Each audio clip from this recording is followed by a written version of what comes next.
Bạn cùng phòng của tôi đã mê mẩn việc ăn thịt sống để giảm cân. Chỉ trong nửa tháng, cậu ấy đã giảm được 20 cân. Tôi sợ rằng thịt sống chứa ký sinh trùng. Với thiện ý, tôi khuyên cậu ấy rằng cá sống không đạt tiêu chuẩn để ăn sống. Bên trong có thể chứa ký sinh trùng và sáu khuẩn. Cậu nên ăn ít lại. Ăn nhiều sẽ không tốt cho sức khỏe đâu. Nhưng cậu ấy chẳng hề bận tâm. Cậu biết gì chứ? Cá thì phải vừa giết vừa ăn mới giữ được vị tươi ngon. Nhưng tôi vẫn không yên tâm. Lén lút đổ đi đĩa cá trình đầy roi mà cậu ấy chuẩn bị ăn sống. Tuy nhiên, cậu ấy lại trách tôi ghen tị. Cậu ta ép tôi ăn 5 cân mỡ lợn. Kết quả là tôi bị viêm tụy cấp tính. Và qua đời vào đêm hôm đó. Khi mở mắt ra lần nữa, tôi trở về ngày mà bạn cùng phòng ăn cá trình. Tôi thấy bạn cùng phòng, Liễu Như Yên, xách theo một con cá trình béo ú vào nhà. Con cá này vừa được cậu ấy bắt từ ao của trường. Cậu ấy còn khoe khoang với chúng tôi. Từ giờ tôi sẽ không đi siêu thị nữa. Lãng phí tiền làm gì? Cá sẵn ở đây rồi, cần gì phải mua. Hơn nữa còn là cá tự nhiên, không ong nhiễm. Không lâu sau, Liễu Như Yên đã cắt xong một đĩa lớn cá trình sống. Chuẩn bị thưởng thức một bữa no nê. Còn tôi, nhìn thấy những con giun đỏ đang ngọ nguậy trên miếng cá. Im lặng không nói gì. Ở kiếp trước, tôi lo lắng Liễu Như Yên sẽ gặp vấn đề khi ăn cá sống. Lén đổ đi đĩa cá thối đó. Nhưng kết quả là cậu ta phản bội lòng tốt của tôi. Kết cục là tôi chết thảm. Vì vậy, lần này, tôi quyết định không can thiệp nữa. Không ngờ rằng Thẩm Vân cũng nhìn thấy giun. Cậu ấy vội vàng nhắc nhở Lệ Lệ, cậu đừng ăn cái cá này nữa. Bên trong hình như có giun. Liễu Như Yên cầm đĩa cá lên xem kỹ. Và phát hiện đúng là có giun. Nhưng cậu ấy không những không sợ, mà còn cầm chai rượu mạnh uống một ngụm lớn, rồi phun thẳng vào đĩa cá.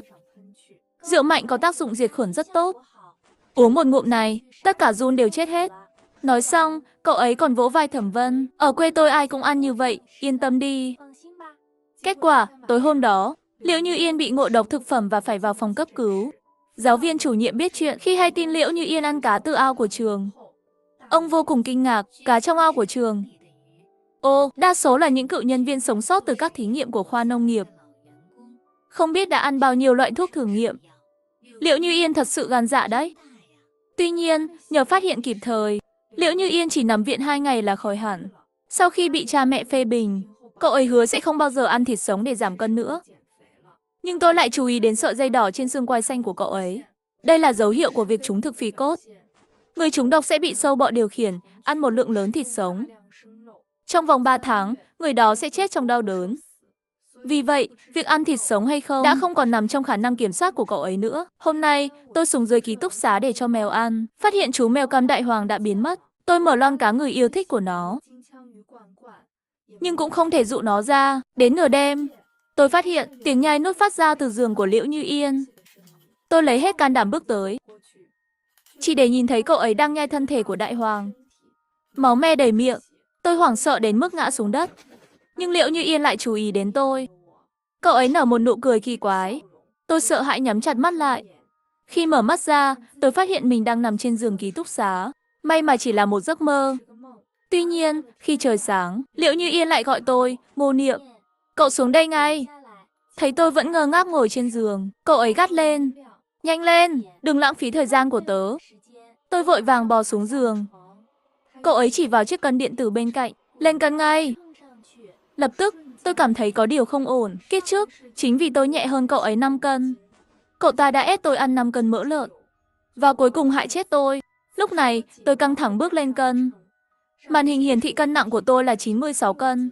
Sau đó, Liễu Như Yên cũng bước lên cân. Cân nặng của cậu ấy là 110 cân. Cậu ấy sụp đổ. Sao lại thế này? Mày đồ đê tiện. Sao mày nhẹ hơn tao nhiều thế? Hóa ra, sau khi ngừng ăn thịt sống, để kiềm chế cơn thèm ăn, cậu ấy bắt đầu ăn lẩu và nướng hàng ngày. Cân nặng tự nhiên tăng vọt trở lại. Nhưng bây giờ, tôi không thể nhẹ hơn cậu ấy được. Cậu ấy sẽ trả thù tôi. Vì vậy, tôi vội vàng giải thích. Chắc chắn là cần hết pin rồi. Tớ sẽ cân lại cân nặng. Nói xong, tôi lại bước lên cân. Lần này, tôi dùng tay nắm chặt vào bàn học, dồn toàn bộ trọng lượng xuống. Cân điện tử lập tức nhảy lên 115 cân. Nhìn thấy tôi nặng hơn cậu ấy 5 cân, Liễu Như Yên mới yên tâm. Tiếp theo, tôi đề xuất, Lệ Lệ, để tớ mời cậu ăn một đĩa cá hồi sống nhé. Cậu không phải rất thích ăn cá hồi sao? Liễu Như Yên hơi do dự. Nhờ có ký sinh trùng thì làm sao? Bác sĩ nói tớ phải cẩn thận với ký sinh trùng. Lúc này, Thẩm Uyên bước tới. Tớ vừa tìm hiểu trên mạng. Cá hồi sống ở biển, môi trường khác biệt hoàn toàn với cơ thể người. Cho dù có ký sinh trùng, thì chúng cũng không thể sinh sản trong cơ thể người. Hơn nữa, nếu cá hồi có ký sinh trùng, thì người dân ở đất nước Anh Đào sao có thể ăn như cơm bữa. Tôi cũng gật đầu đồng tình.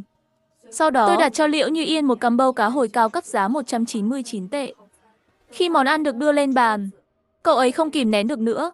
Chưa đầy 5 phút, cậu ấy đã ăn sạch cả đĩa cá hồi. Và tôi cũng nhận thấy, sợi dây đỏ trên xương quai xanh của cậu ấy bắt đầu từ từ chuyển sang màu đậm hơn.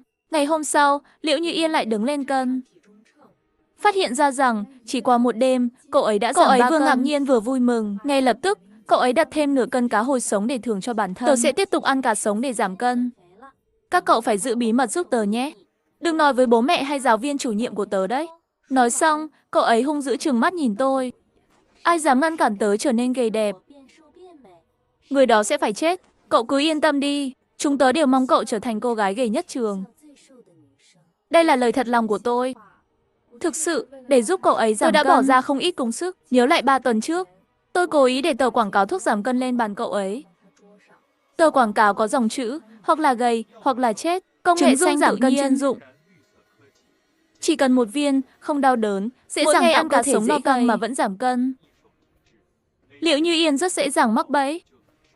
Cậu ấy bỏ ra một khoản tiền lớn để mua trứng giun giảm cân, nhưng cậu ấy không biết rằng đây thực chất là loại sâu độc bí ẩn từ vùng Tây Nam.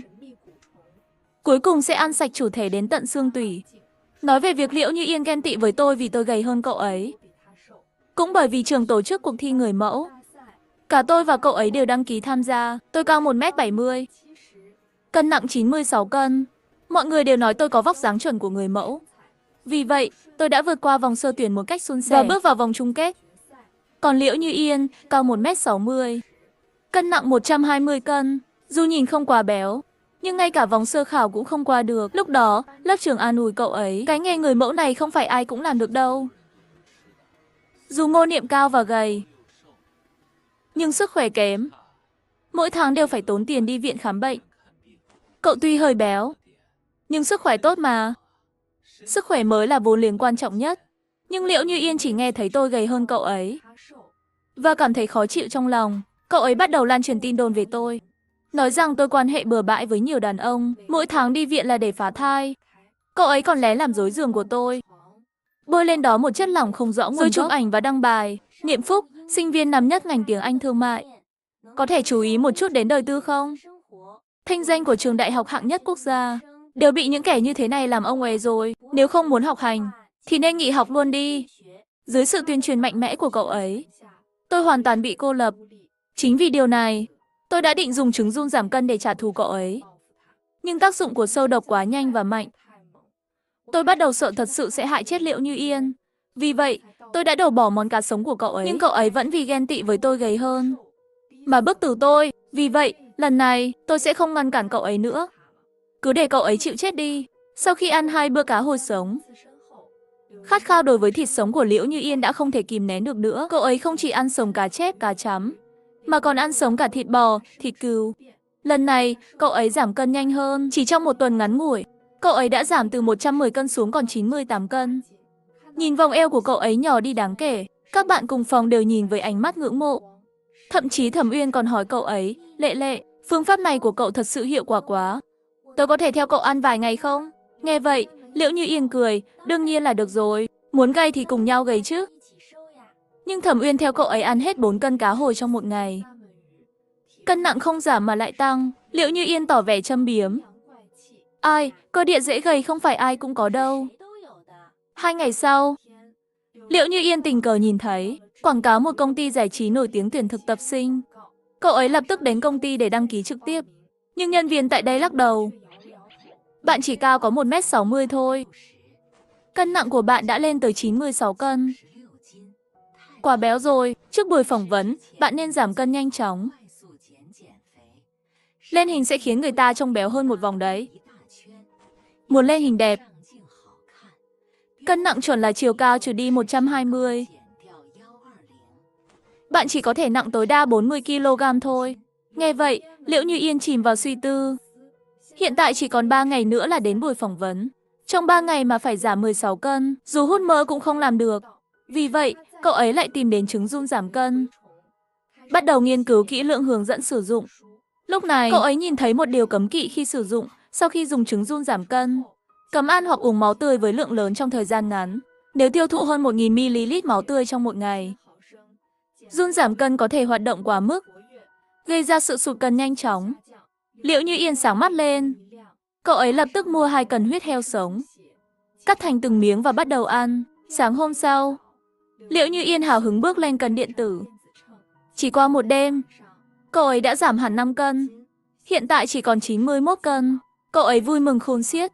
Vì vậy, cậu ấy tiếp tục ăn huyết heo sống trong 2 ngày. Rất nhanh, cân nặng của cậu ấy đã đạt mức lý tưởng là 80 cân. Nhìn như chỉ cần một cơn gió thổi qua là có thể ngã quỵ. Cuối cùng tớ đã đạt được cân nặng lý tưởng của ngôi sao rồi. Thẩm Uyên cũng hùa theo. Lần tuyển thực tập sinh này chắc chắn cậu sẽ đậu.